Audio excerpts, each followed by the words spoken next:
একদিন হজরত ওমর রাদিয়াল্লাহু তাআলা আনহুর ছোট ছেলে আব্দুল্লাহ এসে হজরত ওমর রাদিয়াল্লাহু তাআলা আনহুকে বললেন, আব্বাজান, আমি আপনার কাছে একটা নালিশ নিয়ে এসেছি, এই বিচার আপনাকে করতেই হবে। বাবা গো, আমি শুনেছি আপনার ভয়ে নাকি শয়তান পর্যন্ত রাস্তা ছেড়ে দিত। আমি এটাও শুনেছি যে আপনি নাকি বাঘের গালে থাপ্পড় মারতেন। কিন্তু আপনার ছেলেকে কেউ অপমান করবে, এটা আপনি কখনো বরদাস্ত করবেন কি? হজরত ওমর তখন বললেন, আব্দুল্লাহ, কি হয়েছে তোমার? আমার কাছে সবকিছু খুলে বলো। তখন আব্দুল্লাহ বললেন, আব্বাজান, হুসাইন আমাকে গোলামের বাচ্চা গোলাম বলে গালি দিয়েছে। এই কথা শুনে হজরত ওমর রাদিয়াল্লাহু তাআলা আনহু অবাক হয়ে তার ছোট ছেলে আব্দুল্লাহকে জিজ্ঞেস করলেন, তুমি কি ঠিক শুনেছ যে তোমাকে হুসাইন গোলামের বাচ্চা গোলাম বলেছে? জবাবে আব্দুল্লাহ বললেন, হ্যাঁ, আমি ঠিকই শুনেছি। হুসাইন আমাকে গোলামের বাচ্চা গোলাম বলে গালি দিয়েছে। তখন হজরত ওমর রাদিয়াল্লাহু তাআলা আনহু বললেন, ঠিক আছে, হুসাইন যদি তোমাকে এই কথা বলে থাকে তাহলে অবশ্যই হুসাইনের বিচার করা হবে। পরের দিন হজরত ওমর রাদিয়াল্লাহু তাআলা আনহু নিজেই হজরত আলী রাদিয়াল্লাহু তাআলা আনহুর বাড়িতে আসলেন। তখন ওমরকে দেখে হজরত আলী রাদিয়াল্লাহু তাআলা আনহু বললেন, হে ওমর, আপনি হঠাৎ আমার বাড়িতে? জবাবে হজরত ওমর বললেন, হে আলী, আমি একটা দরকারে এসেছি। তারপর হজরত ওমর আলীকে জিজ্ঞেস করলেন, হে আলী, হুসাইন কি বাড়িতে আছে? জবাবে হজরত আলী রাদিয়াল্লাহু আনহু বললেন, হে ওমর, হুসাইন তার ঘরের মধ্যেই আছে। তারপরে হজরত আলী রাদিয়াল্লাহু তাআলা আনহু ওমরের কাছে জানতে চাইলেন যে ওমর, হুসাইনকে কি দরকার? তখন হজরত ওমর রাদিয়াল্লাহু তাআলা আনহু বললেন, হে আলী, হুসাইন আমার ছেলে আব্দুল্লাহকে গোলামের বাচ্চা গোলাম বলে গালি দিয়েছে। তখন হজরত আলী বললেন, হে ওমর, হুসাইন তো এমন কথা বলতে পারে না। ঠিক আছে, যদি হুসাইন এই কথা বলে থাকে তাহলে তাকে ডেকে আনছি। অতঃপর হজরত হুসাইন রাদিয়াল্লাহু তাআলা আনহুকে ডেকে আনা হল। হুসাইন আসার পর হজরত আলী রাদিয়াল্লাহু তাআলা আনহু হুসাইনকে জিজ্ঞেস করলেন, হে হুসাইন, তুমি কি ওমরের ছেলে আব্দুল্লাহকে গোলামের বাচ্চা গোলাম বলে গালি দিয়েছ? জবাবে হজরত হুসাইন রাদিয়াল্লাহু তাআলা আনহু বললেন, হ্যাঁ, আমি এই কথা বলেছি। এই জবাব দিয়ে হজরত হুসাইন রাদিয়াল্লাহু তাআলা আনহু আবার ঘরের ভিতর চলে গেলেন। হজরত ওমর রাদিয়াল্লাহু তাআলা আনহু হজরত আলী রাদিয়াল্লাহু তাআলা আনহুকে বললেন, হে আলী, আমি এটার সঠিক বিচার করতে চাই।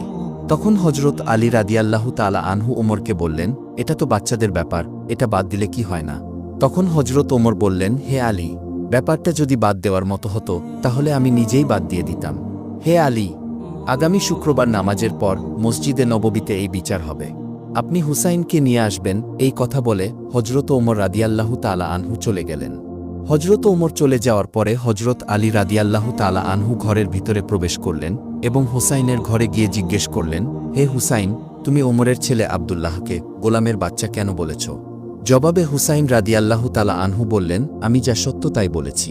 তারপরে শুক্রবার দিন মসজিদে নববীর মধ্যে সমস্ত সাহাবীরা এবং মুসল্লিরা জমায়েত হল। সাহাবীদের মধ্যে কেউ কেউ বলাবলি করছিল, আজকে না জানি কি হয়, না জানি ওমর হুসাইনকে কি করে। যে হুসাইনকে দয়াল নবী সাল্লাল্লাহু আলাইহি ওয়াসাল্লাম এত আদর করত এবং বলতো, হে হুসাইন, তুমি আমার, আমি তোমার। তোমাকে যে ভালোবাসবে সে যেন আমি রসুলকেই ভালোবাসল, তোমাকে যে কষ্ট দিবে সে যেন আমি রসুলকে কষ্ট দিল। সেই হুসাইনের কি বিচার জানি ওমর করে। জুমার নামাজ শেষে কিছু সাহাবীরা হজরত ওমরকে অনুরোধ করে বললেন, হে আমিরুল মুমিনিন, আপনি তো জানেন দয়াল নবী সাল্লাল্লাহু আলাইহি ওয়াসাল্লাম হুসাইনকে কতটা ভালোবাসতেন।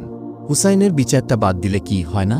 তখন ওমর রাদিয়াল্লাহু আনহু সাহাবীদেরকে বললেন, হে সাহাবীরা, তোমরা যা জানো আমিও তা জানি, কিন্তু কাল হাশরের ময়দানে আল্লাহ পাক রাব্বুল আলামিন যদি আমাকে এই বিচারের জন্য তার কাঠগড়ায় দাঁড় করায়, তখন যদি আমি অপরাধী হয়ে যাই, তাহলে সেদিন তোমরা পারবে কি আমাকে রক্ষা করতে?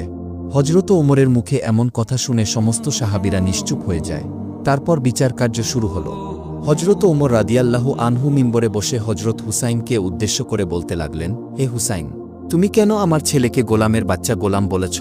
তখন হজরত হুসাইন রাদিয়াল্লাহু তাআলা আনহু জবাব দিলেন, হে ওমর, বড় কথা বলো না, তুমি কি আমার নানার গোলামি করো নাই?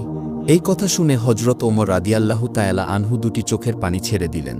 হজরত ওমর হুসাইনকে লক্ষ্য করে বললেন, হে হুসাইন, তুমি যে কথাটা বললে এই কথাটা কি তুমি কোনো কাগজে লিখে দিতে পারবে? হুসাইন রাদিয়াল্লাহু তাআলা আনহু জবাবে বললেন, হ্যাঁ, অবশ্যই লিখে দিতে পারব।